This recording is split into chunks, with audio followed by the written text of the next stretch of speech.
This audio production was made in collaboration with Audible Anarchist.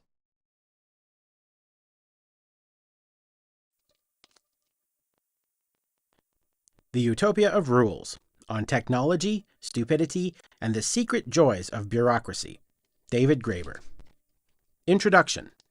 The Iron Law of Liberalism and the Era of Total Bureaucratization. Nowadays, nobody talks much about bureaucracy, but in the middle of the last century, particularly in the late 60s and early 70s, the word was everywhere. There were sociological tomes with grandiose titles like A General Theory of Bureaucracy, The Politics of Bureaucracy, or even The Bureaucratization of the World, and popular paperback screeds with titles like Parkinson's Law, The Peter Principle, or Bureaucrats, How to Annoy Them. There were Kafkaesque novels and satirical films. Everyone seemed to feel that the foibles and absurdities of bureaucratic life and bureaucratic procedures were one of the defining features of modern existence, and as such eminently worth discussing. But since the 70s, there has been a peculiar falling off. Consider, for example, the following table, which diagrams how frequently the word bureaucracy appears in books written in English over the last century and a half. A subject of only moderate interest until the post-war period, it shoots into prominence starting in the 50s, and then, after a pinnacle in 1973, begins a slow but inexorable decline. Why? Well, one obvious reason is that we've just become accustomed to it. Bureaucracy has become the water in which we swim.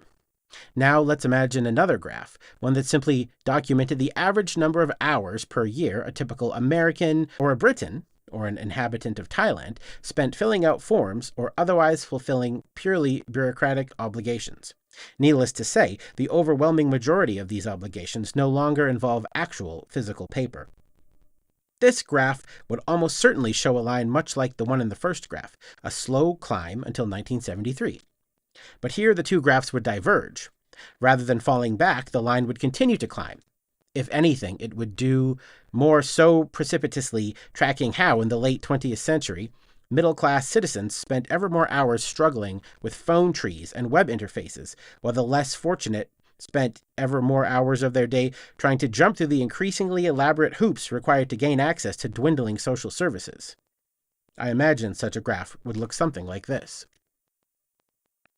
This is not a graph of hours spent on paperwork, just of how often the word paperwork has been used in English-language books. But absent time machines that could allow us to carry out a more direct investigation, this is about as close as we're likely to get. By the way, most similar paperwork-related terms yield almost identical results. The essays assembled in this volume are all, in one way or another, about this disparity. We no longer like to think about bureaucracy, yet it informs every aspect of our existence. It's as if, as a planetary civilization, we have decided to clap our hands over our ears and start humming whenever the topic comes up. Insofar as we are even willing to discuss it, it's still in the terms popular in the 60s and early 70s. The social movements of the 60s were, on the whole, left-wing in inspiration, but they were also rebellions against bureaucracy. Or, to put it more accurately, rebellions against the bureaucratic mindset, against the soul-destroying conformity of the post-war welfare states. In the face of the gray functionaries of both state capitalist and state socialist regimes, 60s rebels stood for individual expression and spontaneous conviviality, and against rules and regulations, who needs them, every form of social control. With the collapse of the old welfare states, this has all come to seem decidedly quaint, as the language of anti-bureaucratic individualism has been adopted, with increasing ferocity by the right, which insists on market solutions to every single problem. The mainstream left has increasingly reduced itself to fighting a kind of pathetic rearguard action, trying to salvage remnants of the old welfare state. It has acquiesced with, often even spearheaded, attempts to make government efforts more efficient through the partial privatization of services and the incorporation of ever more market principles, market incentives, and market-based accountability processes into the structure of the bureaucracy itself. The result is a political catastrophe. There's really no other way to put it. what is presented as the moderate left solution to any social problems, and radical left solutions are almost everywhere now ruled out tout court, has inevitably come to be some nightmare fusion of the worst elements of bureaucracy and the worst elements of capitalism. It's as if someone had consciously tried to create the least appealing possible political position.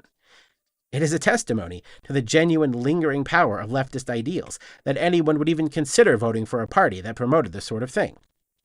Because surely, if they do, it's not because they actually think these are good policies, but because these are the only policies anyone who identifies themselves as left of center is allowed to set forth. Is there any wonder, then, that every time there is a social crisis, it is the right rather than the left which becomes the venue for the expression of popular anger? The right at least has a critique of bureaucracy. It's not a very good one, but at least it exists. The left has none. As a result, when those who identify with the left do have anything negative to say about bureaucracy, they are usually forced to adopt a watered-down version of the right-wing critique. This right-wing critique can be disposed of fairly quickly. It has its origins in 19th century liberalism.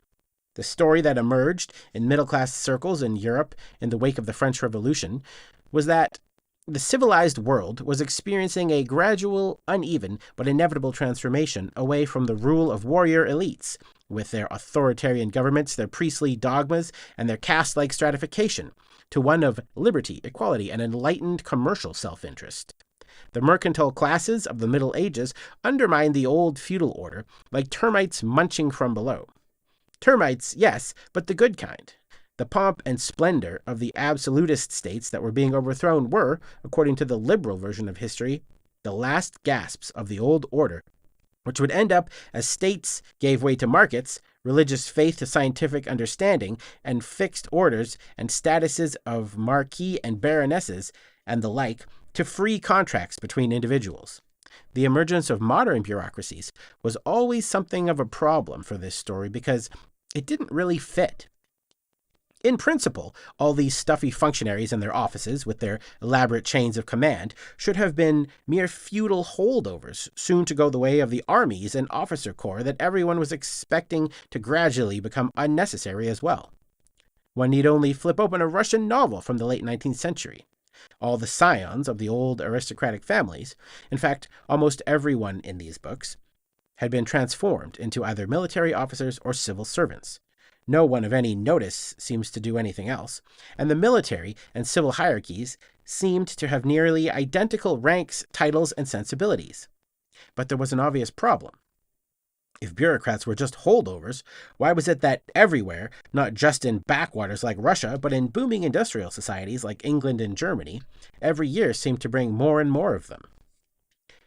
There followed Stage 2 of the argument, which was, in its essence, that bureaucracy represents an inherent flaw in the democratic project. Its greatest exponent was Ludwig von Mises, an exiled Austrian aristocrat whose 1944 book Bureaucracy argued that, by definition, systems of government administration could never organize information with anything like the efficiency of the impersonal market pricing mechanisms. However, extending the vote to the losers of the economic game would inevitably lead to calls for government intervention, framed as high-minded schemes for trying to solve social problems through administrative means. Von Mises was willing to admit that many of those who embraced such solutions were entirely well-meaning. However, their efforts could only make matters worse. In fact, he felt they would ultimately end up destroying the political basis of democracy itself, since the administration of social programs would inevitably form power blocks far more influential than the politicians elected to run the government, and support ever more radical reforms. Von Mises argued that, as a result, the social welfare states then emerging in places like France or England, let alone Denmark or Sweden, would, within a generation or two, inevitably lead to fascism. In this view, the rise of bureaucracy was the ultimate example of good intentions run amok. Ronald Reagan probably made the most popular deployment of this line of thought with his famous claim that the 9 most terrifying words in the English language are, "I'm from the government and I'm here to help." The problem with all this is that it bears very little relation to what actually happened. First of all, historically, markets simply did not emerge as some autonomous domain of freedom independent of and opposed to state authorities. Exactly the opposite is the case.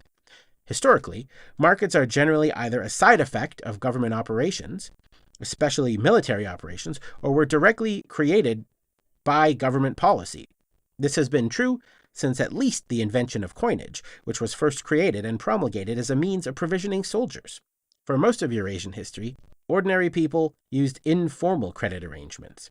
And physical money, gold, silver, bronze, and the kind of impersonal markets they made possible, remained mainly an adjunct to the mobilization of legions, sacking of cities, extraction of tribute, and disposing of loot. Modern central banking systems were likewise first created to finance wars. So there's one initial problem with the conventional history. There's another even more dramatic one. While the idea that the market is somehow opposed to and independent of government has been used, at least since the 19th century, to justify laissez-faire economic policies designed to lessen the role of government, they never actually have that effect. English liberalism, for instance, did not lead to a reduction of state bureaucracy, but the exact opposite, an endlessly ballooning array of legal clerks, registrars, inspectors, notaries, and police officials who made the liberal dream of a world of free contract between autonomous individuals possible. It turned out that maintaining a free market economy required 1,000 times more paperwork than a Louis XIV-style absolutist monarchy. This apparent paradox, that government policies intending to reduce government interference in the economy actually ended up producing more regulations, more bureaucrats, and more police, can be observed so regularly that I think we are justified in treating it as a general sociological law. I propose to call it the iron law of liberalism. The iron law of liberalism states that any market reform, any government initiative intended to reduce red tape and promote market forces will have the ultimate effect of increasing the total number of regulations, the total amount of paperwork, and the total number of bureaucrats the government employs. French sociologist Émile Durkheim was already observing this tendency at the turn of the 20th century, and eventually it became impossible to ignore.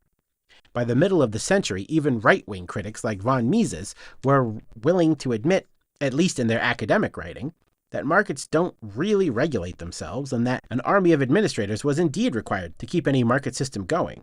For von Mises, that army only became problematic when it was deployed to alter market outcomes that caused undue suffering for the poor.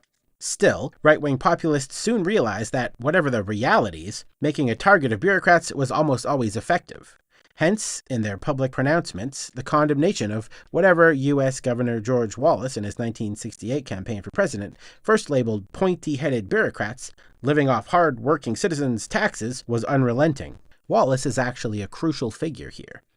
Nowadays, Americans mainly remember him as a failed reactionary or even a snarling lunatic, the last die-hard Southern segregationist standing with an axe outside a public school door.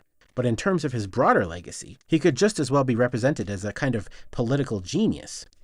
He was, after all, the first politician to create a national platform for a kind of right-wing populism that was soon to prove so infectious that by now, a generation later, it has come to be adopted by pretty much everyone across the political spectrum. As a result, amongst working-class Americans, government is now generally seen as being made up of two sorts of people. Politicians, who are blustering crooks and liars but can at least occasionally be voted out of office, and bureaucrats, who are condescending elitists almost impossible to uproot. There is assumed to be a kind of tacit alliance between what came to be seen as the parasitical poor, in America usually pictured in overtly racist terms, and the equally parasitical self-righteous officials whose existence depends on subsidizing the poor using other people's money. Again, even the mainstream left, or what is supposed to pass for a left these days, has come to offer little more than a watered-down version of this right-wing language. Bill Clinton, for instance, had spent so much of his career bashing civil servants that after the Oklahoma City bombing, he actually felt moved to remind Americans that public servants were human beings unto themselves, and promised to never use the word bureaucrat again. In contemporary American populism, and increasingly in the rest of the world as well, there can be only one alternative to bureaucracy, and that is the market. Sometimes this is held to mean that government should be run more like a business. Sometimes it is held to mean we should simply get the bureaucrats out of the way and let nature take its course, which means letting people attend to the business of their lives untrammeled by the endless rules and regulations imposed on them from above, and so allowing the magic of the marketplace to provide its own solutions. Democracy thus came to mean the market. Bureaucracy, in turn, government interference with the market. And this is pretty much what the word continues to mean to this day. It wasn't always so. The rise of the modern corporation in the late 19th century was largely seen at the time as a matter of applying modern bureaucratic techniques to the private sector, and these techniques were assumed to be required when operating on a large scale because they were more efficient than the networks of personal or informal connections that had dominated the world of small family firms. The pioneers of these new private bureaucracies were the United States and Germany, and Max Weber, the German sociologist, observed that Americans in his day were particularly inclined to see the public and private bureaucracies as essentially the same animal. Quote, "The body of officials actively engaged in a public office, along with the respective apparatus of material implements and the files, makes up a bureau. In private enterprise, the bureau is often called the office.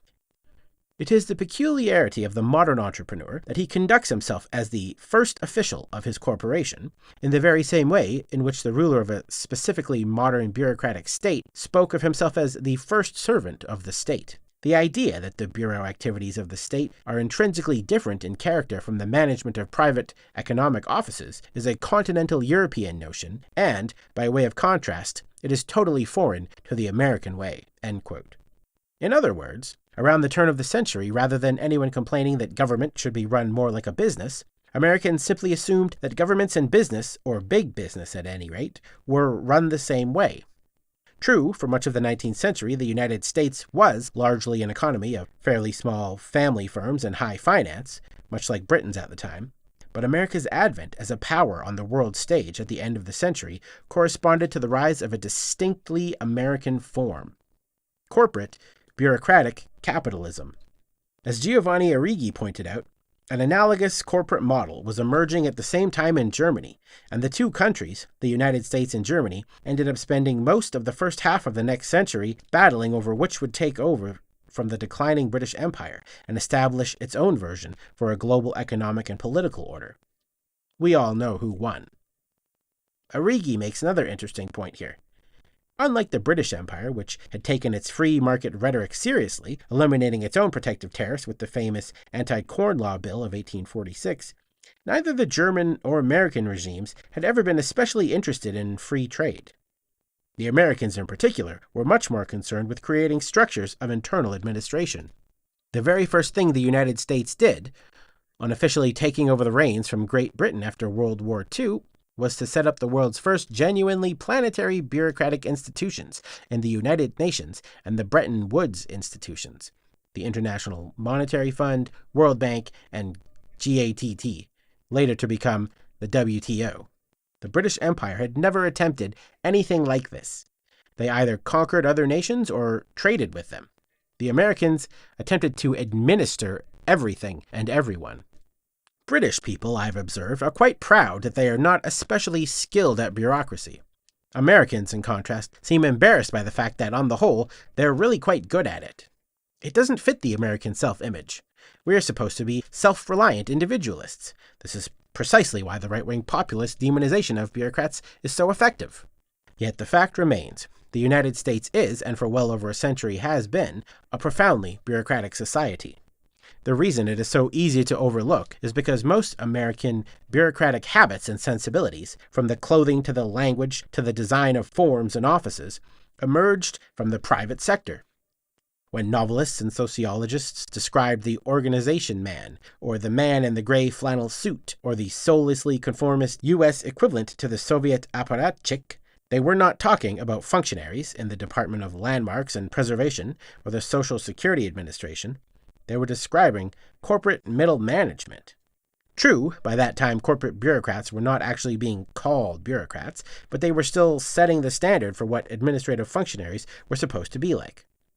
The impression that the word bureaucrat should be treated as a synonym for civil servant can be traced back to the New Deal in the 30s, which was also the moment when bureaucratic structures and techniques first became dramatically visible in many ordinary people's lives. But in fact, from the very beginning, Roosevelt's New Dealers worked in close coordination with the battalions of lawyers, engineers, and corporate bureaucrats employed by firms like Ford, Coca-Cola, or Procter & Gamble, absorbing much of their style and sensibilities, and, as the United States shifted to war footing in the 40s, so did the gargantuan bureaucracy of the U.S. military. And, of course, the United States has never really gone off war footing ever since. Still, through these means, the word bureaucrat came to attach itself almost exclusively to civil servants. Even if what they do all day is sit at desks, fill out forms, and file reports, neither middle managers nor military officers are ever quite considered bureaucrats. Neither, for that matter, are police, or employees of the NSA. In the United States, the lines between public and private have long been blurry. The American military, for example, is famous for its revolving-door, high-ranking officers involved in procurement regularly ending up on the boards of corporations that operate on military contracts. On a broader level, the need to preserve certain domestic industries for military purposes and to develop others has allowed the U.S. government to engage in practically Soviet-style industrial planning without ever having to admit it's doing so. After all, pretty much anything, from maintaining a certain number of steel plants to doing the initial research to set up the internet, can be justified on grounds of military preparedness. Yet again, since this kind of planning operates via an alliance between military bureaucrats and corporate bureaucrats, it's never perceived as something bureaucratic at all. Still, with the rise of the financial sector, things have reached a qualitatively different level, one where it is becoming almost impossible to say what is public and what is private. This is not just due to the much-noted outsourcing of one-time government functions to private corporations. Above all, it's due to the way the private corporations themselves have come to operate. Let me give an example. A few weeks ago, I spent several hours on the phone with Bank of America trying to work out how to get access to my account information from overseas. This involved speaking to 4 different representatives, 2 referrals to non-existent numbers, 3 long explanations of complicated and apparently arbitrary rules, and 2 failed attempts to change outdated address and phone number information lodged on various computer systems. In other words, it was the very definition of a bureaucratic runaround. Neither was I able, when it was all over, to actually access my account number. Now, there is not the slightest doubt in my mind that, were I to actually locate a bank manager and demand to know how such things could happen, he or she would immediately insist that the bank was not to blame, that it was all an effect of an arcane maze of government regulations. However, I am equally confident that, were it possible to investigate how these regulations came about, one would find that they were composed jointly by aides to legislators on some banking committee and lobbyists and attorneys employed by the banks themselves, in a process greased by generous contributions to the coffers of these same legislators' re-election campaigns. And the same would be true of anything from credit ratings, insurance premiums, mortgage applications, to, for that matter, the process of buying an airline ticket, applying for a scuba license, or trying to requisition an ergonomic chair for one's office in an ostensibly private university. The vast majority of the paperwork we do exists in just the sort of in-between zone, ostensibly private, but in fact entirely shaped by a government that provides the legal framework, underpins the rules with its courts, and all of the elaborate mechanisms of enforcement that come with them, but, crucially, works closely with the private concerns to ensure that the results will guarantee a certain rate of private profit. In cases like this, the language we employ, derived as it is from the right-wing critique, is completely inadequate. It tells us nothing about what is actually going on. Consider the word deregulation. In today's political discourse, deregulation is like reform, almost invariably treated as a good thing. Deregulation means less bureaucratic meddling and fewer rules and regulations stifling innovation and commerce.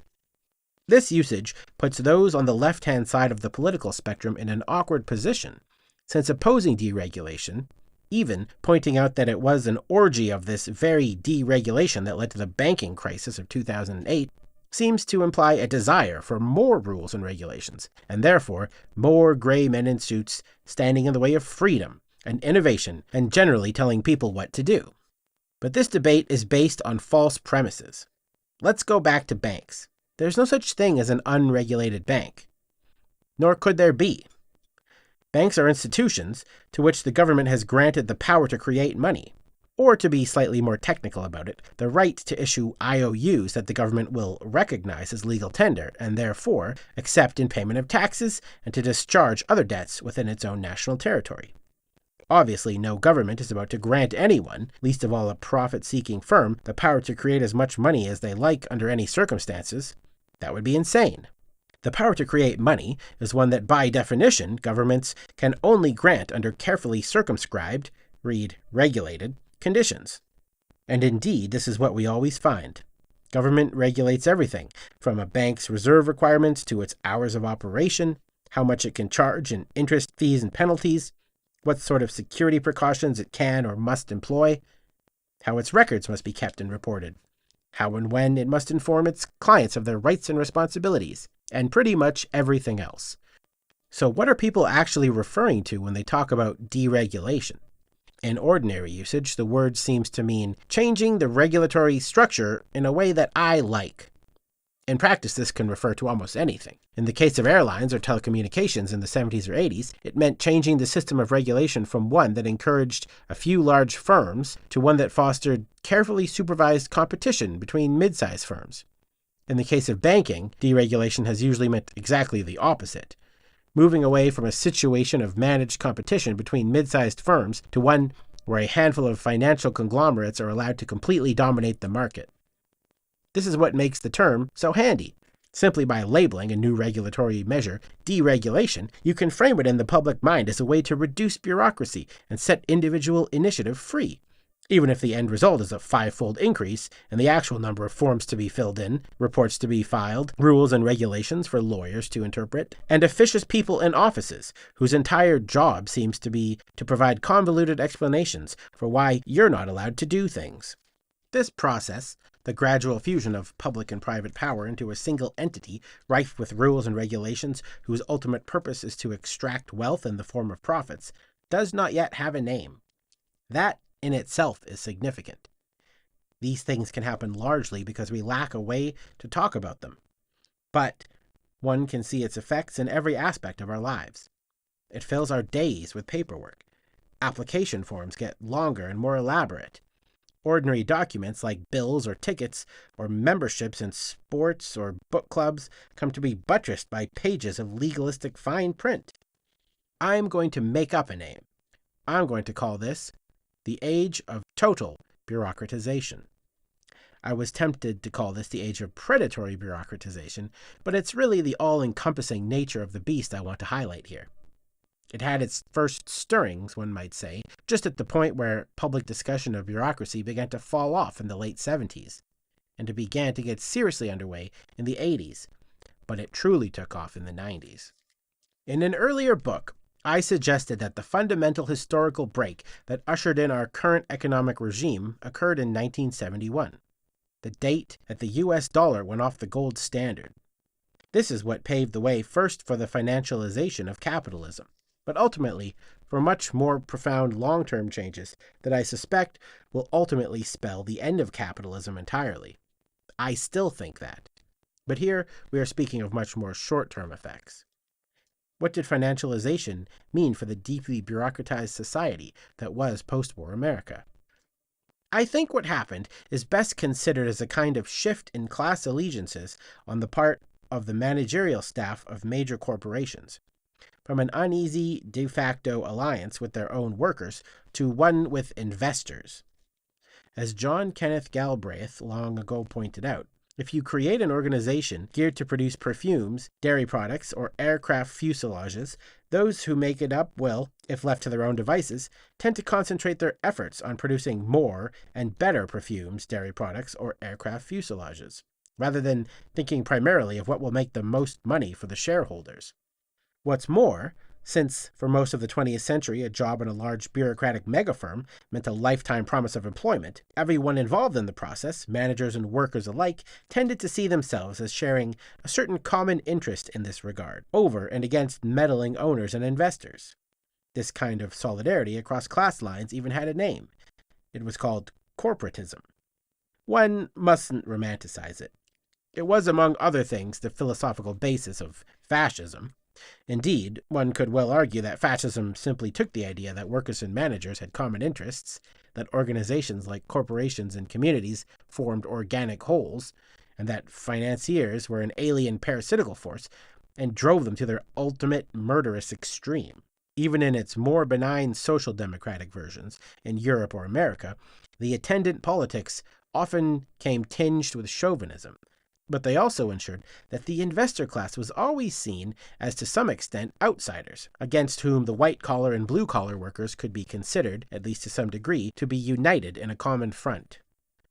From the perspective of 60s radicals who regularly watched anti-war demonstrations attacked by nationalist teamsters and construction workers, the reactionary implications of corporatism appeared self-evident. The corporate suits and the well-paid Archie Bunker elements of the industrial proletariat were clearly on the same side. Unsurprising, then, that the left-wing critique of bureaucracy at the time focused on the ways that social democracy had more in common with fascism than its proponents cared to admit.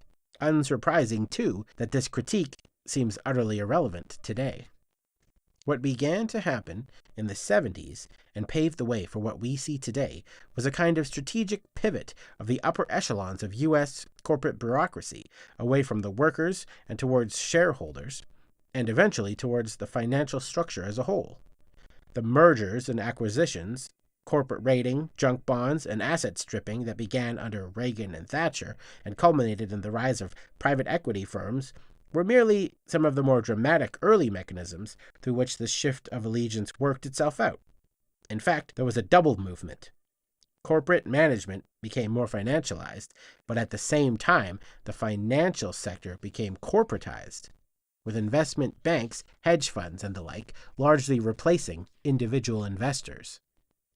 As a result, the investor class and the executive class became almost indistinguishable.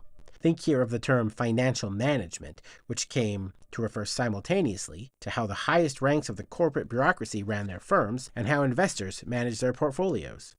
Before long, heroic CEOs were being lionized in the media, their success largely measured by the number of employees they could fire. By the 90s, lifetime employment, even for white-collar workers, had become a thing of the past. When corporations wished to win loyalty, they increasingly did it by paying their employees in stock options.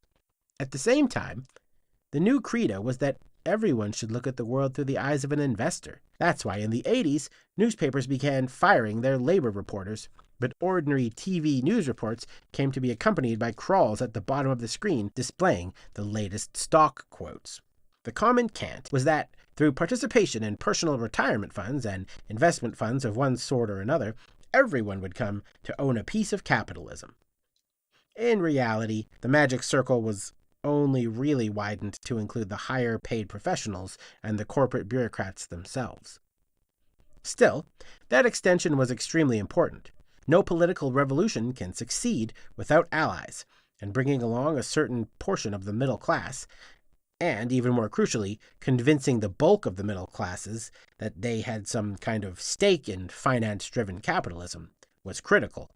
Ultimately, the more liberal members of this professional managerial elite became the social base for what came to pass as left-wing political parties, as actual working-class organizations like trade unions were cast into the wilderness. Hence, the U.S. Democratic Party, or New Labour in Great Britain, whose leaders engage in regular ritual acts of public abjuration of the very unions that have historically formed their strongest base of support. These were, of course, people who already tended to work in thoroughly bureaucratized environments, whether schools, hospitals, or corporate law firms. The actual working class, who bore a traditional loathing for such characters, either dropped out of politics entirely or were increasingly reduced to casting protest votes for the radical right. This was not just a political realignment, it was a cultural transformation, and it set the stage for the process whereby the bureaucratic techniques, performance reviews, focus groups, time allocation surveys, developed in financial and corporate circles, came to invade the rest of society, education, science, government, and eventually to pervade almost every aspect of everyday life. One can best trace the process, perhaps, by following its language. There was a particular idiom that first emerged in such circles, full of bright, empty terms like vision, quality, stakeholder, leadership, excellence, innovation, strategic goals, best practices. Much of it traces back to self-actualization movements like LifeSpring, Mind Dynamics, and EST, which were extremely popular in corporate boardrooms in the 70s, but it quickly became a language unto itself. Now, imagine it would be possible to create a map of some major city and then place one tiny blue dot on the location of every document that uses at least 3 of these words.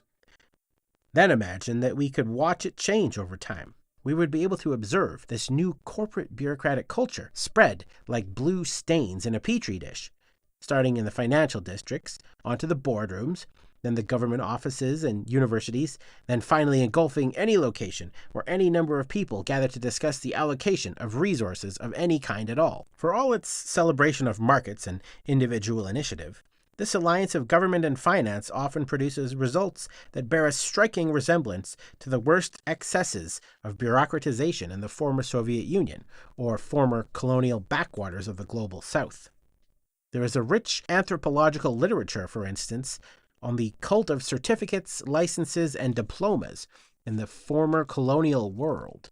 Often the argument is that in countries like Bangladesh, Trinidad, or Cameroon, which hover between the stifling legacy of colonial domination and their own magical traditions, official credentials are seen as a kind of material fetish, magical objects conveying power in their own right, entirely apart from the real knowledge, experience, or training they're supposed to represent. But since the 80s, the real explosion of credentialism has been in what are supposedly the most advanced economies, like the United States, Great Britain, or Canada.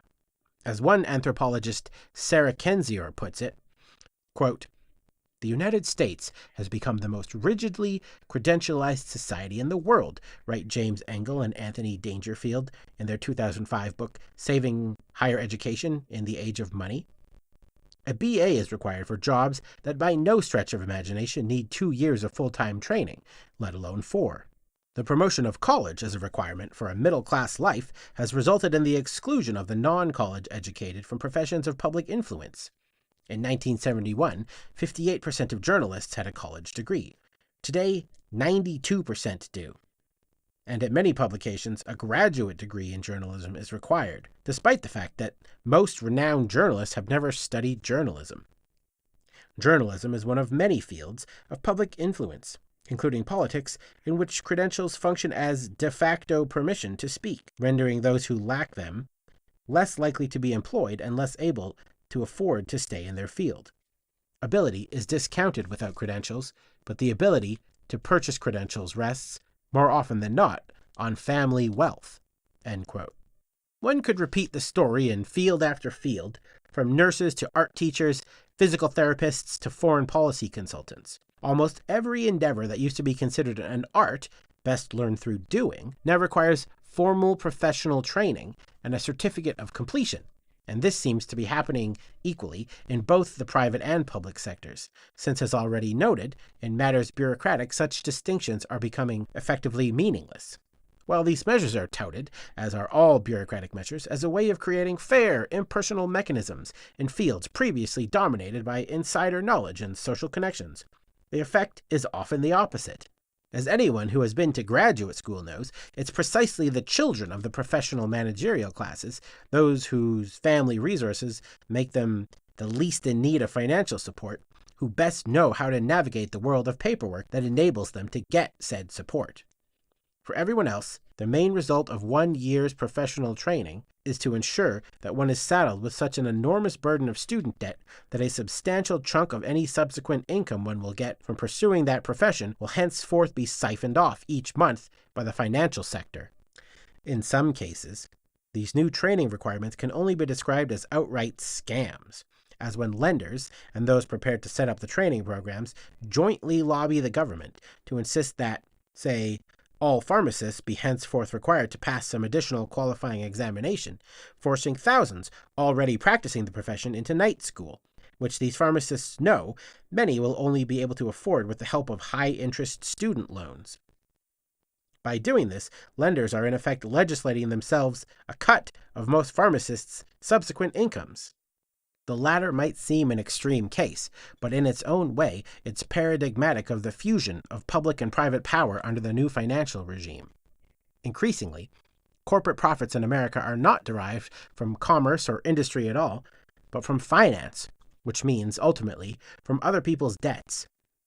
These debts do not just happen by accident. To a large degree, they are engineered, and by precisely this kind of fusion of public and private power. The corporatization of education, the resulting ballooning of tuitions as students are expected to pay for giant football stadiums and similar pet projects of executive trustees, or to contribute to the burgeoning salaries of ever-multiplying university officials. The increasing demands for degrees as certificates of entry into any job that promises access to anything like a middle-class standard of living, resulting rising levels of indebtedness, all of these form a single web. One result of all this debt is to render the government itself the main mechanism for the extraction of corporate profits. Just think here of what happens if one tries to default on one's student loans. The entire legal apparatus leaps into action, threatening to seize assets, garnish wages, and apply thousands of dollars in additional penalties. Another is to force the debtors themselves to bureaucratize ever-increasing dimensions of their own lives, which had to be managed as if they were themselves a tiny corporation, measuring inputs and outputs, and constantly struggling to balance its accounts. It's also important to emphasize that while this system of extraction comes dressed up in a language of rules and regulations, in its actual mode of operation, it has almost nothing to do with the rule of law. Rather, the legal system has itself become the means for a system of increasingly arbitrary extractions. As the profits from banks and credit card companies derive more and more from fees and penalties levied on their customers, so much so that those living check to check can regularly expect to be charged $80 for a $5 overdraft, financial firms have come to play by an entirely different set of rules. I once attended a conference on the crisis in the banking system, where I was able to have a brief informal chat with an economist for one of the Bretton Woods institutions. Probably best I not say which. I asked him why everyone was still waiting for even one bank official to be brought to trial for any act of fraud leading up to the crash of 2008. Official: Well, you have to understand, the approach taken by U.S. prosecutors to financial fraud is always to negotiate a settlement. They don't want to have to go to trial. The upshot is always that the financial institution has to pay a fine, sometimes in the hundreds of millions. But they don't actually admit any criminal liability. Their lawyers simply say they are not going to contest the charge, but if they pay, they haven't technically been found guilty of anything. Me: So you're saying if the government discovers that Goldman Sachs, for instance, or Bank of America has committed fraud, they effectively just charge them a penalty fee? Official: That's right. Me: So in that case, okay, I guess the real question is, has there ever been a case where the amount the firm had to pay was more than the amount of money they made from the fraud itself? Official: Oh, no, not to my knowledge. Usually it's substantially less. Me: So what are we talking here, 50%? Official: I'd say more like 20 to 30% on average, but it varies considerably case by case. Me: Which means, correct me if I'm wrong, but doesn't that effectively mean the government is saying, you can commit all the fraud you like, but if we catch you, you're going to have to give us our cut? Official: Well, obviously I can't put it that way myself, as long as I have this job. And of course, the power of those same banks to charge account holders $80 for an overdraft is enforced by the same court system content to merely collect a piece of the action when the bank itself commits fraud. Now, on one level, this might just seem like another example of a familiar story. The rich always play by a different set of rules. If the children of bankers can regularly get off the hook for carrying quantities of cocaine that would almost certainly have earned them decades in a federal penitentiary if they happen to be poor or black, why should things be any different when they grow up to become bankers themselves? But I think there is something deeper going on here, and it turns on the very nature of bureaucratic systems. Such institutions always create a culture of complicity. It's not just that some people get to break the rules. It's that loyalty to the organization is to some degree measured by one's willingness to pretend this isn't happening. And insofar as bureaucratic logic is extended to the society as a whole, all of us start playing along. This is a point worth expanding on. What I'm saying is that we are not just looking at a double standard, but a particular kind of double standard typical of bureaucratic systems everywhere. All bureaucracies are to a certain degree utopian, in the sense that they propose an abstract ideal that real human beings can never live up to. Take the initial point about credentialism. Sociologists, since Weber, always note that it is one of the defining features of any bureaucracy that those who staff it are selected by formal, impersonal criteria, most often some kind of written test. That is, bureaucrats are not, say, elected like politicians, but neither should they get the job just because they're someone's cousin. In theory, they are meritocracies. In fact, everyone knows the system is compromised in 1,000 different ways. Many of the staff are there, in fact, just because they're someone's cousin, and everybody knows it. The first criterion of loyalty to the organization becomes complicity. Career advancement is not based on merit, and not even based necessarily on being someone's cousin. Above all, it's based on a willingness to play along with the fiction that career advancement is based on merit, even though everyone knows this not to be true. Or with the fiction that rules and regulations apply to everyone equally, when, in fact, they are often deployed as a means for entirely arbitrary personal power. This is how bureaucracies have always tended to work. But for most of history, this fact has only been important for those who actually operated within administrative systems. Say, aspiring Confucian scholars in medieval China. Most everyone else didn't really have to think about organizations very often. Typically, they only encountered them every few years when it came time to register their fields and cattle for the local tax authorities. But as I've pointed out, the last 2 centuries have seen an explosion in bureaucracy, and the last 30 or 40 years in particular have seen bureaucratic principles extended to every aspect of our existence. As a result, this culture of complicity has come to spread as well. Many of us actually act as if we believe that the courts really are treating the financial establishment as it should be treated, that they are even dealing with them too harshly, and that ordinary citizens really do deserve to be penalized 100 times more harshly for an overdraft. As whole societies have come to represent themselves as giant credentialized meritocracies rather than systems of arbitrary extraction, everyone duly scurries about trying to curry favor by pretending they actually believe this to be true. So, what would a left-wing critique of total or predatory bureaucratization look like? I think the story of the global justice movement provides a hint, because it was a movement that, rather to its own surprise, discovered this was what it was about. I remember this quite well because I was deeply involved in the movement at the time.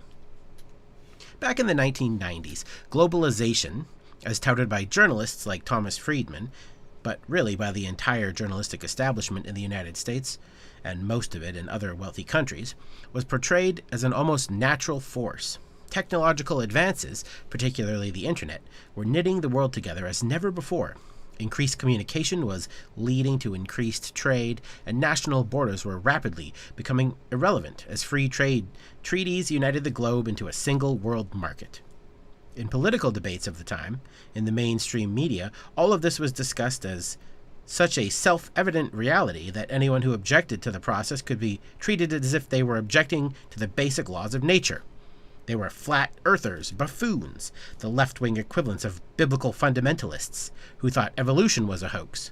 Thus, when the global justice movement started, the media spin was that it was a rearguard action of hoary, carbuncular leftists who wished to restore protectionism, national sovereignty, barriers to trade and communication, and generally to vainly stand against the inevitable tide of history.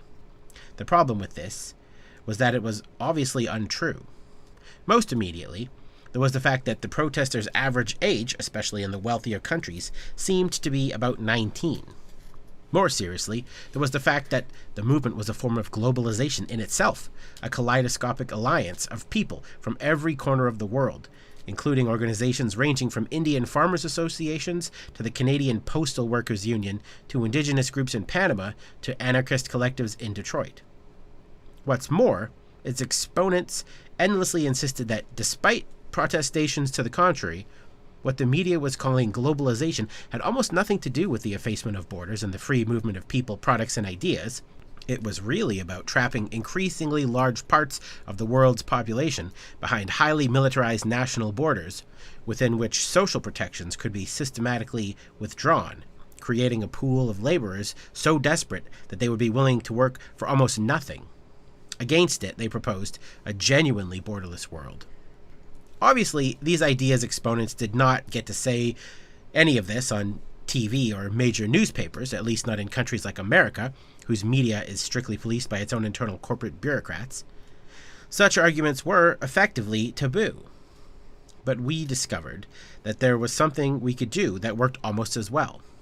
We could besiege the summits where the trade pacts were negotiated and the annual meetings of the institutions through which the terms of what was called globalization were actually concocted, encoded, and enforced. Until the movement came to North America, with the siege of the World Trade Meeting in Seattle in November 1999 and subsequent blockades against the IMF World Bank meetings in Washington, most Americans simply had no idea that any of these organizations even existed. The actions operated like a magic charm that exposed everything that was supposed to be hidden. All we had to do was show up and try to block access to the venue, and instantly we revealed the existence of a vast global bureaucracy of interlocking organizations that nobody was supposed to really think about.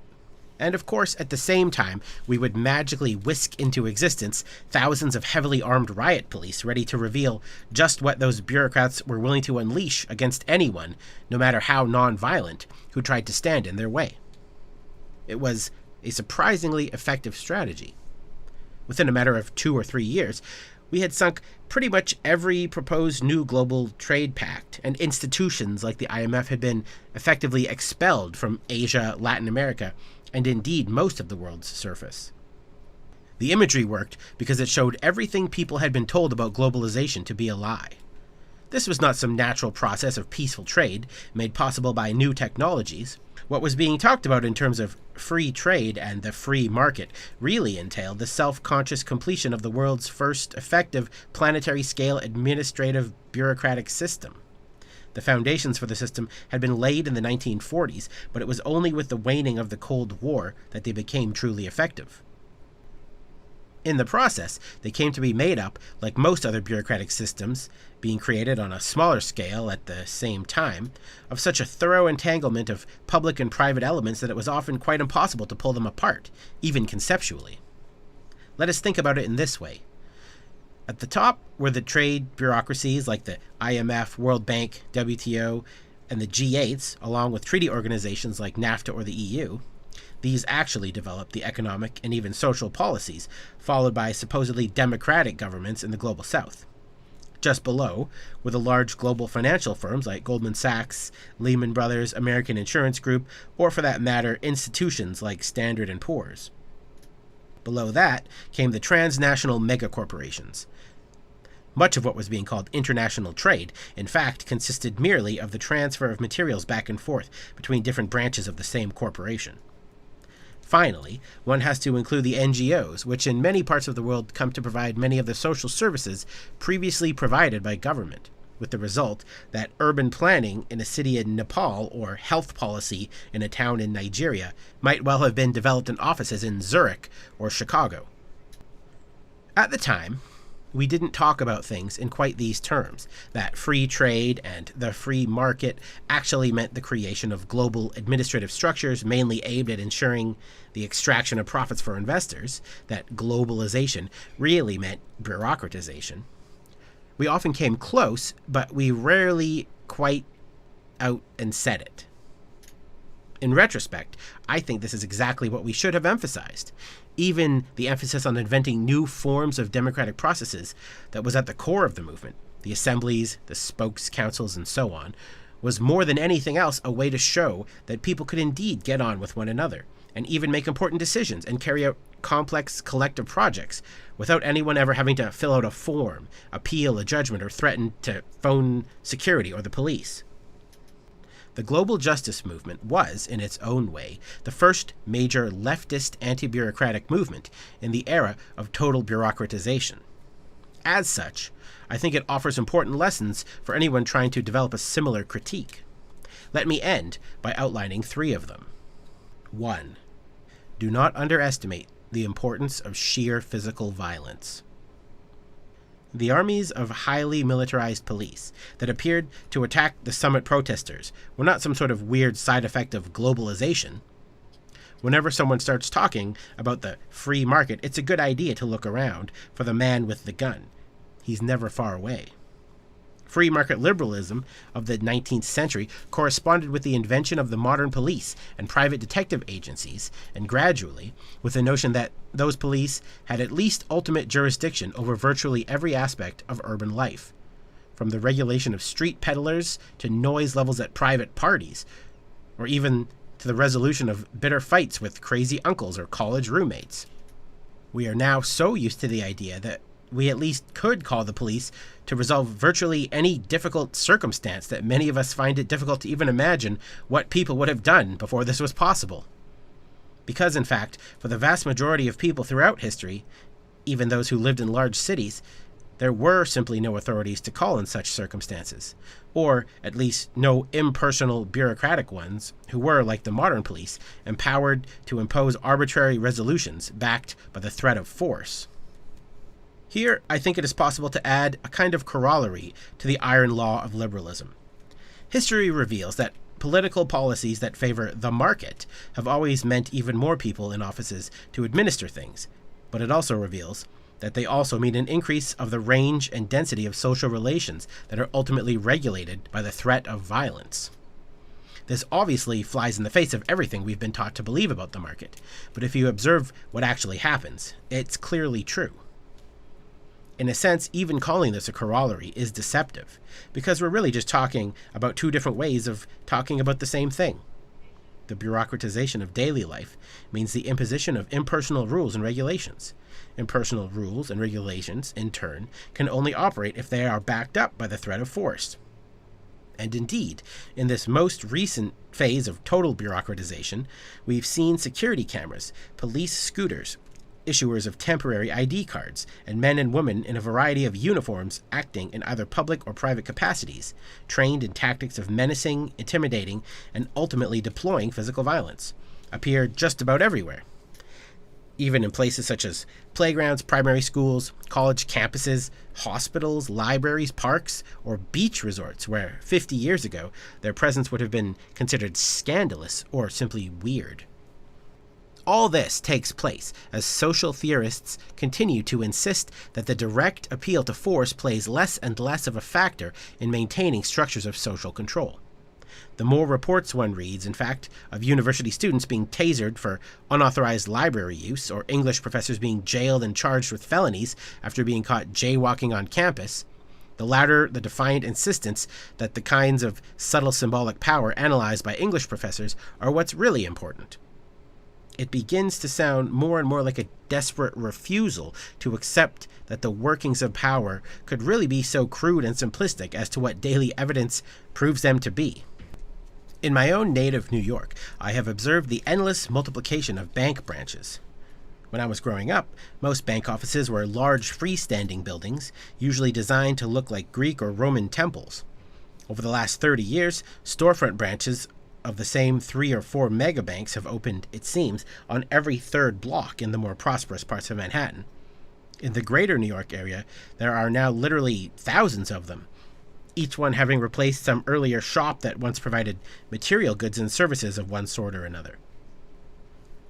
In a way, these are the perfect symbols of our age. Stories selling pure abstraction, immaculate boxes containing little but glass and steel dividers, computer screens, and armed security. They define the perfect point of conjuncture between guns and information, since that's really all that's there. And that conjuncture has come to provide the framework for almost every other aspect of our lives. When we think about such matters at all, we generally act as if this is all simply an effect of technology. This is a world whisked into being by computers. It even looks like one. And indeed, all these new bank lobbies do bear a striking resemblance to the stripped-down virtual reality one often found in 1990s video games. It's as if we have finally achieved the ability to make such virtual realities materialize, and in doing so, to reduce our lives too to a kind of video game as we negotiate the various maze-ways of the new bureaucracies. Since, in such video games, nothing is actually produced. It just kind of springs into being, and we really do spend our lives earning points and dodging people carrying weapons. But this sense that we are living in a world created by computers is itself an illusion. To conclude that this was all an inevitable effect of technological development rather than of social and political forces would be making a terrible mistake. Here, too, the lessons of globalization, which was supposed to have been somehow created by the internet, are critically important. 2. Do not overestimate the importance of technology as a causative factor. Just as what came to be called globalization was really a creation of new political alignments, policy decisions, and new bureaucracies, which were only later followed by physical technologies like containerized shipping or the internet, so the pervasive bureaucratization of everyday life, made possible by the computers, is not itself the result of technological development. Rather, it's the other way around. Technological change is simply not an independent variable. Technology will advance, and often in surprising and unexpected ways, but the overall direction it takes depends on social factors. This is easy to forget, because our immediate experience of everyday bureaucratization is entirely caught up in new information technologies. Facebook, smartphone banking, Amazon, PayPal, endless handheld devices that reduce the world around us to maps, forms, codes, and graphs. Still, the key alignments that made all this possible are precisely those that I have been describing in this essay, that first took place in the 70s and 80s with the alliance of finance and corporate bureaucrats, the new corporate culture that emerged from it, and its ability to invade educational, scientific, and government circles in such a way that public and private bureaucracies finally merged together in a mass of paperwork designed to facilitate the direct extraction of wealth. This was not a product of new technologies. To the contrary, the appropriate technologies took decades to emerge. In the 70s, computers were still something of a joke. Banks and government offices were keen on putting them into service, but for most of those on the receiving end, they were the very definition of bureaucratic idiocy. Whenever something went terribly, obviously wrong, the reaction was always to throw up one's eyes and blame some computer. After 40 years in the endless investment of research funding into information technologies, we have gotten to the point where the kinds of computers bankers employ and provide are a very definition of infallible, magical efficiency. Consider the ATM machine. In the last 30 years, I can't remember a single occasion in which I have asked an ATM machine for money and gotten an incorrect amount. Nor have I been able to find anyone I know who can.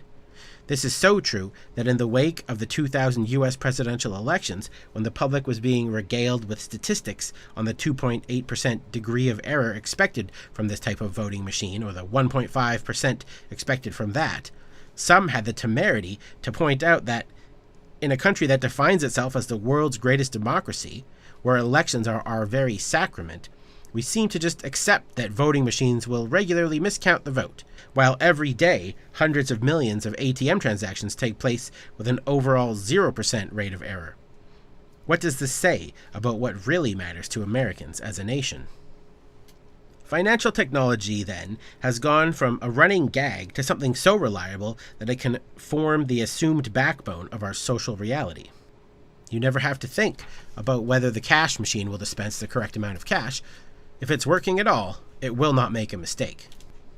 This gives financial abstractions an air of utter certainty, a ready-to-hand quality, as Martin Heidegger put it, such an essential part of the practical infrastructure of our daily projects and affairs that we never have to think about it as something in itself at all.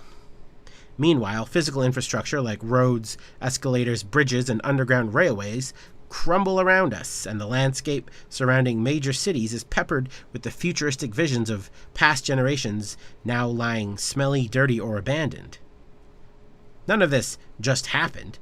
It is precisely a matter of national priorities, the result of policy decisions that allocate funding for everything from landmark preservation to certain kinds of scientific research. This is the world that all those endless documents about vision, quality, leadership, and innovation have actually produced. Rather than causing our current situation, the direction that technological change has taken is itself largely a function of the power of finance. 3. Always remember, it's all ultimately about value. Or, whenever you hear someone say that their greatest value is rationality, they are just saying that because they don't want to admit what their greatest value really is. The self-actualization philosophy, from which most of this new bureaucratic language emerged, insists that we live in a timeless present, that history means nothing, that we simply create the world around us through the power of the will. This is a kind of individualistic fascism. Around the time the philosophy became popular in the 70s, some conservative Christian theologians were actually thinking along very similar lines, seeing electronic money as a kind of extension for God's creative power, which is then transformed into material reality through the minds of inspired entrepreneurs. It's easy to see how this could lead to the creation of a world where financial abstractions feel like the very bedrock of reality, and so many of our lived environments look like they were 3D printed from somebody's computer screen. In fact, the sense of a digitally generated world I've been describing could be taken as a perfect illustration of another social law. At least, it seems to me that it should be recognized as a law, that if one gives sufficient social power to a class of people holding even the most outlandish ideas, they will, consciously or not, eventually contrive to produce a world organized in such a way that living in it will, in 1,000 subtle ways, reinforce the impression that those ideas are self-evidently true. In the North Atlantic countries, all this is the culmination of a very long effort to transform popular ideas about the origins of value. Most Americans, for instance, used to subscribe to a rough and ready version of the labor theory of value. It made intuitive sense in a world where most people were farmers, mechanics, or shopkeepers. The good things in life were assumed to exist because people took the trouble to produce them. Doing so was seen as involving both brain and muscle, usually in roughly equal proportions. In the mid-19th century, even mainstream politicians would often use language that might seem to have been taken straight from Karl Marx. So, Abraham Lincoln, quote, "Labor is prior to and independent of capital. Capital is the only fruit of labor, and could never have existed if labor had not first existed. Labor is the superior of capital, and deserves much the higher consideration." End quote. The rise of bureaucratic capitalism in the Gilded Age was accompanied by a self-conscious effort on the part of the new tycoons of the day to put this kind of language aside and to promulgate what was considered at the time the new bold philosophy. Steel magnate Andrew Carnegie spoke of it as the gospel of wealth. That value was instead derived from capital itself. Carnegie and his allies embarked on a well-funded campaign of promoting the new gospel, not just in Rotary clubs and chambers of commerce across the nation, but also in schools, churches, and civic associations. The basic argument was that the very efficiency of the new giant firms these men directed could produce such a material bounty it would allow Americans to realize themselves through what they consumed rather than what they produced. In this view, value was ultimately a product of the very bureaucratic organization of the new conglomerates. One thing that the global justice movement taught us is that politics is indeed ultimately about value, but also that those creating vast bureaucratic systems will almost never admit what their values really are. This was as true of the Carnegies as it is today. Normally, they will, like the robber barons of the turn of the last century, insist they are acting in the name of efficiency or rationality, but in fact this language always turns out to be intentionally vague, even nonsensical. The term rationality is an excellent case in point here. A rational person is someone who is able to make basic logical connections and assess reality in a non-delusional fashion. In other words, someone who isn't crazy. Anyone who claims to base their politics on rationality, and this is true on the left as well as on the right, is claiming that anyone who disagrees with them might as well be insane, which is about as arrogant a position as one could possibly take. Or else they're using rationality as a synonym for technical efficiency, and thus focusing on how they are going about something because they do not wish to talk about what it is they are ultimately going about. Neoclassical economics is notorious for making this kind of move. When an economist attempts to prove that it is irrational to vote in national elections because the effort expended outweighs the likely benefit to the individual voter, they use the term because they do not wish to say irrational for actors for whom civic participation, political ideals, or the common good are not values in themselves, but who view public affairs only in terms of personal advantage. There is absolutely no reason why one could not rationally calculate the best way to further one's political ideas through voting. But according to the economist's assumptions, anyone who takes this course might as well be out of their minds. In other words, talking about rational efficiency becomes a way of avoiding talking about what the efficiency is actually for. That is, the ultimately irrational aims that are assumed to be the ultimate ends of human behavior. Here's another place where markets and bureaucracies ultimately speak the same language. Both claim to be acting largely in the name of individual freedom and individual self-realization through consumption. Even supporters of the old Prussian bureaucratic state in the 19th century, like Hegel or Goethe, insisted that its authoritarian measures could be justified by the fact they allowed citizens to be absolutely secure in their property, and therefore free to do absolutely anything they pleased in their own homes, whether that meant pursuing the arts, religion, romance, or philosophical speculation, or simply a matter of deciding for themselves what sort of beer they chose to drink, music they chose to listen to, or clothes they chose to wear. Bureaucratic capitalism, when it appeared in the United States, similarly justified itself on consumerist grounds. One could justify demanding that workers abandon any control over the conditions under which they worked if one could thus guarantee them a wider and cheaper range of products for them to use at home. There was always assumed to be a synergy between impersonal, rule-bound organization, whether in the public sphere or the sphere of production, and absolute free self-expression in the club, cafe, kitchen, or family outing. At first, of course, this freedom was limited to male heads of household. Over time, it was, at least in principle, extended to everyone. The most profound legacy of the dominance of bureaucratic forms of organization over the last 200 years is that it has made this intuitive decision between rational, technical means and the ultimately irrational ends to which they are put seem like common sense. This is true on the national level, where civil servants pride themselves on being able to find the most efficient means to pursue whatever national destiny their country's rulers happen to dream up, whether that be rooted in the pursuit of cultural brilliance, imperial conquest, the pursuit of genuinely egalitarian social order, or the literal application of biblical law. It is equally true on the individual level, where we all take for granted that human beings go out into the marketplace merely to calculate the most efficient way to enrich themselves, but that once they have the money, there's no telling what they might decide to do with it, whether it be to buy a mansion or a race car, engage in a personal investigation of UFO disappearances, or simply lavish the money on one's kids. It all seems so self-evident that it's hard for us to remember that in most human societies that have existed historically, such a division would make no sense at all.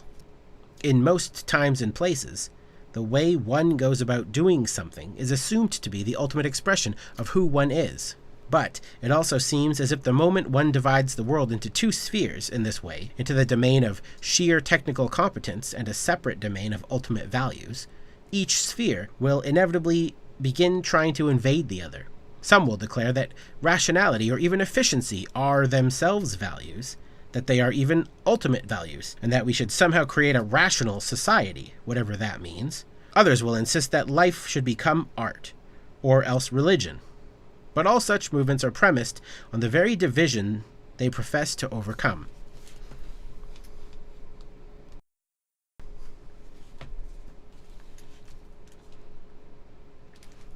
In the big picture, it hardly matters, then, whether one seeks to reorganize the world around bureaucratic efficiency or market rationality.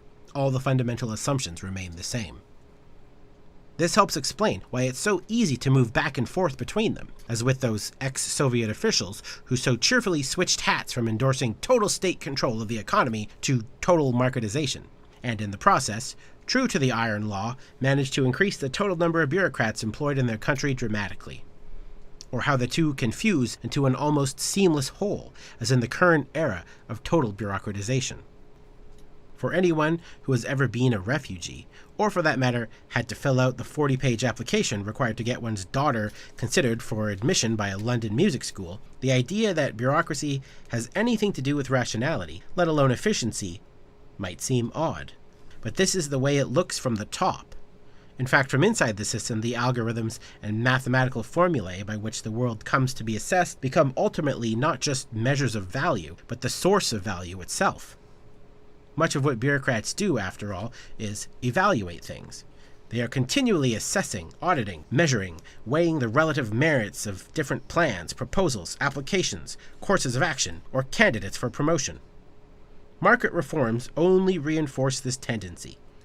This happens on every level. It is felt most cruelly by the poor, who are constantly monitored by an intrusive army of moralistic box tickers, assessing their child-rearing skills, inspecting their food cabinets to see if they are really cohabiting with their partners, determining whether they have been trying hard enough to find a job, or whether their medical conditions are really sufficiently severe to disqualify them from physical labor. All rich countries now employ legions of functionaries, whose primary function is to make poor people feel bad about themselves. But the culture of evaluation is, if anything, even more pervasive in the hyper-credentialized world of the professional classes, where audit culture reigns and nothing is real that cannot be quantified, tabulated, or entered into some interface or quarterly report.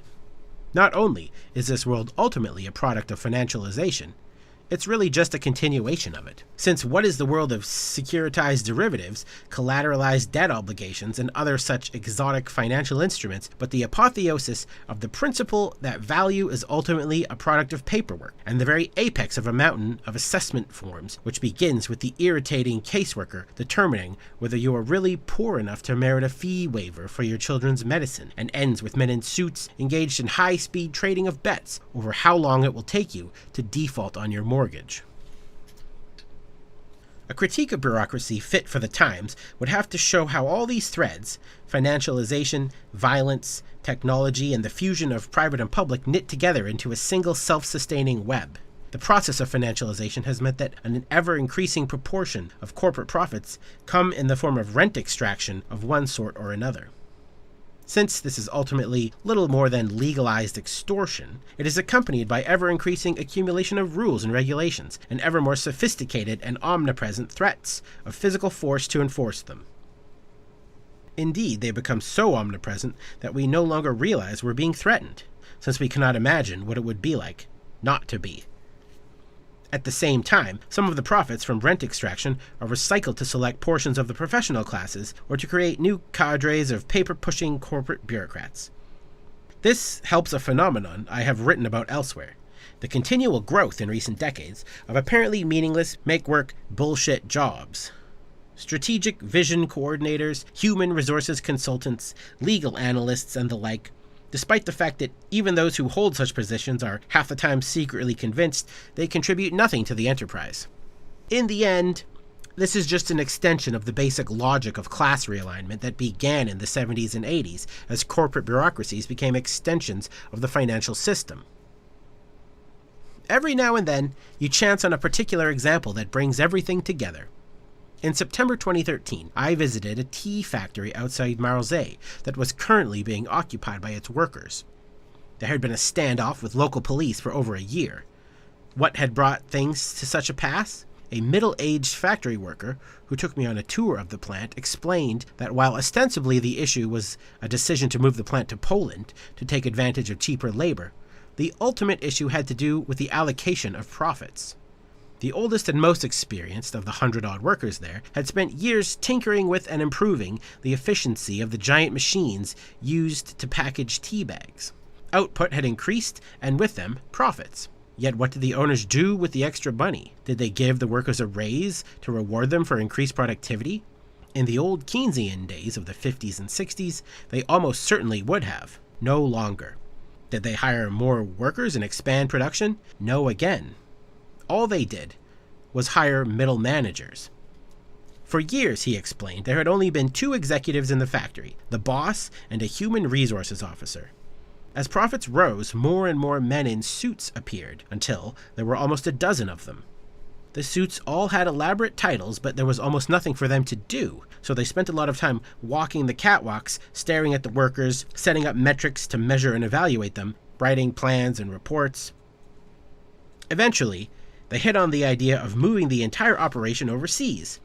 Largely, he speculated, because devising the plan created a retrospective excuse for their existence. Though, he added, it probably didn't hurt that while the workers themselves would mostly lose their jobs, the executives who made the plan would likely be relocated to a more attractive location.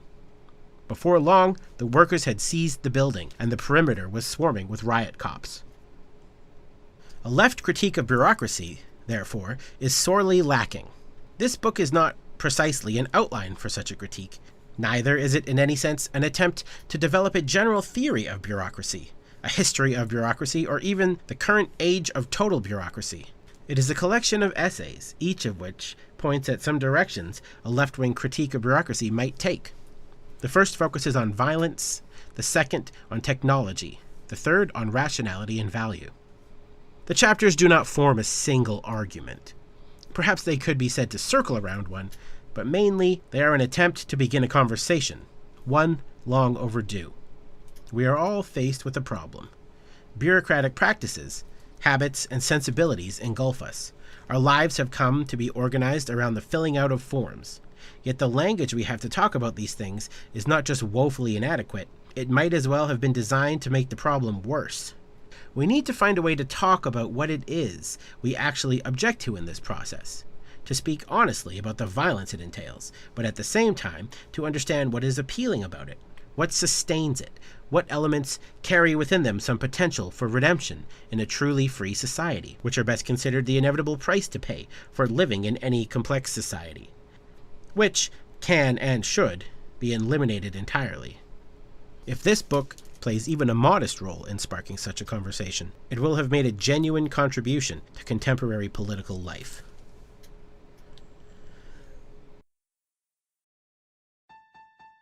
This has been a production of Audible Anarchist. You can find more Audible Anarchist on YouTube.